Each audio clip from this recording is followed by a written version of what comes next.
raise mine either. I didn't curse at you or nothing. I'm being very respectful, but there is no violation because I didn't know I was trespassing. Bro, now that you tell me, how am I violating your rights? Because I don't have to give my name up. I don't have to give my information up. That's not a violation. I'm asking you, how am I? That is a violation. You cannot ask me for my name and my information if I didn't commit a crime. Yes, you did. This man was sitting quietly on some steps, minding his own business, when an officer came up and accused him of trespassing. Right away, the officer demanded his ID, but the man refused, saying, "There's no trespassing sign, so I didn't know I wasn't allowed here." The officer clearly didn't get what de-escalation means. He was just after control and compliance, ready to trample on this man's rights. But this man stood strong and didn't fall for the officer's bullying tactics. I thought they trained y'all on de-escalation. Once you realize wasn't a crime being committed, if we wasn't up to nothing, you should just let us go, bro. I didn't raise my voice with you. I didn't raise mine either. All right. I didn't curse at you or nothing. I'm being very respectful, but you're violating my rights and thinking it's okay. That means you don't have no training. That means you don't even know what you're doing. Because once you see there's no trespassing sign, you have to assume that I did not know I was trespassing. And once you do that and realize, like, okay, let's tell them to leave. And once the violation. There is no violation because I didn't know I was trespassing. Bro, now that you tell me, how am I violating your rights? Because I don't have to give my name up. I don't have to give my information up. That's not a violation. I'm asking you, how am I? That is a violation. You cannot ask me for my name and my information if I didn't commit a crime. Yes, you did commit a crime.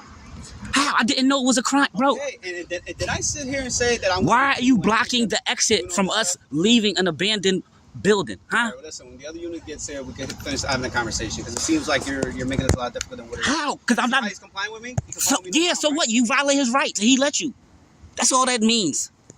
What you mean? Bro, y'all really don't... Y'all really think this is the proper way to police? It's not. Like I said, I have another unit come over here that has way more experience than I do. We can talk with him.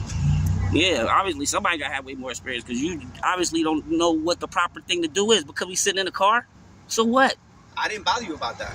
But you brought it up like... I told you all day in that car. Okay, and what is the violation there? Right. So once we came over here, you're like, oh, I got him. No, That's what it was. We was parked in the car and he drove past a few times. And then when we got out the car and walked over here, he's like, oh, we got him. I got him now. Let's go over there. Let me go over here and get him. That's exactly what happened. Because obviously you said you seen us in the car. Like, bro, I hate being violated, bro. I hate when people just think this okay. Like, we don't have no rights in America. Like, the Fourth Amendment don't. You know what I mean? I'm secure on my papers and my person. You know that I can walk it up and down these streets without somebody stopping me, accusing me of anything. You didn't commit a crime. If you walking up and down the streets, you're right. You ain't committed a crime. But as soon as we sat here, you said, "Oh, got him."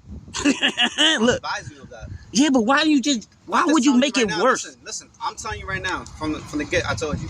Well, I need your names. You don't have a right to do that though. And that's fine. All right then. Then I guess you're gonna learn today, man. Tell me to do my job. I want you to do your job. But now you're just taking your job too far over people sitting on the step. Like you can't even sit on black people can't even sit on the step no more. Sitting on the step while black. You know what I'm saying? Shit is crazy. Sitting in the car while black, sitting on the step while black. Bro, shit is crazy. Could have easily just walked over here and be like, yo, Nah, I'm just trying to get his name so I can get this document. Not even worth it. Just let him go. You talking junk.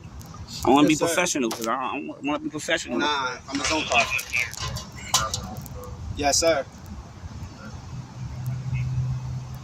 Yeah, for the GSW, I heard that. I was about to head out to it. I was just calling you right now because I was in the middle of a pet stop.